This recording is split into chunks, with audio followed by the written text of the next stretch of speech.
Sir, पिछले 43 वर्षों में हमने देश की सीमा पर सिर्फ 3 लड़ाइयां लड़ी और इन 3 लड़ाइयों में वक्त लगा था 3 महीने, सिर्फ 3 महीने। बाकी के 42 साल और 9 महीनों को हम पीस टाइम कहते रहे, शांतिकाल। क्या इसे हम शांतिकाल कह सकते हैं सर? हमें आर्मी में सिखाया जाता है सीमा को दुश्मन से बचाना, देश के लिए मर जाना।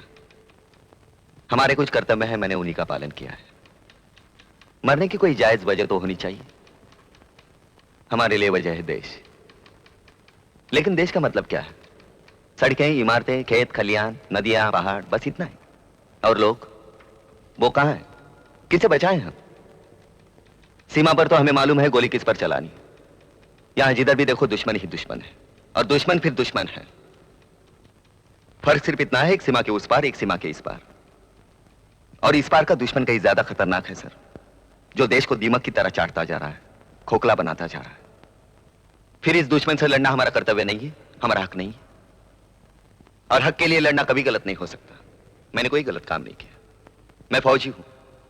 Soldier never quits till is dead, यह हमारा मूल मंत्र है। अगर लड़ाई के मैदान बदल जाते हैं, उसमें मैं क्या कर सकता हूं? मैं समझता हूं आर्मी ट्रेनिंग हर एक के लिए कंपलसरी होनी चाहिए। कम से कम जिंदगी का 1 साल देश के लिए देना चाहिए, देना होगा। मुफ्त में मिली हुई आजादी की वजह से देश को बहुत सस्ता समझ रहे हैं आज के लोग।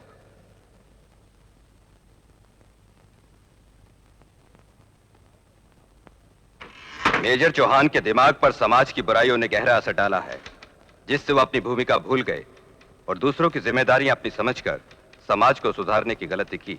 ये काम हमारे नेताओं और शासकीय डिपार्टमेंट का है, ना कि आर्मी का। कोर्ट का फैसला है, जब तक मेजर चौहान के दिमाग से बाहरी बुरे असरात बिल्कुल धुल नहीं जाते, मेजर चौहान को सेक्रेटरीज की देखरेख में रहना होगा। इस दौरान इनकी सैलरी और सीनियरिटी पर कोई असर नहीं पड़ेगा। कहते हैं मेरी दिमागी हालत ठीक नहीं, फांसी दिया होता। Am I insane, sir? Come on चाओ, क्यों फिक्र करते हो? अब तो सब ठीक हो गया। Come on.